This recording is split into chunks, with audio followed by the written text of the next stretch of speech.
Hey guys, what's up? In this video, I'm gonna show you how to turn off talkback mode in Galaxy A05 device. If by mistakenly you can turn on the talk mode, so how we can turn off the talkback mode? We can just go to settings. So first of all, just go to all we can need just two fingers, and then click to setting one time, and then again click two times on setting. Okay, then scroll down. Okay, then scroll down to the menu to see the option of accessibility here. Make sure that we can use only two fingers here. So click to accessibility one time and then click two times here. After that, as you see, we have option of talkback here. Just click on talkback and then click talkback two times. After that, just click on disable mode and then turn it off.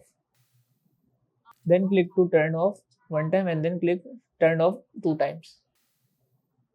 Talkback off. So that's how we can turn off the talkback in Galaxy A05 device. Make sure that we can use two fingers for swiping and double tap for the selecting items. So that's how we can turn it off. That's it about the video. If this video helped you guys, kindly like the video and follow us for more tips and tricks. See you guys in next video. Take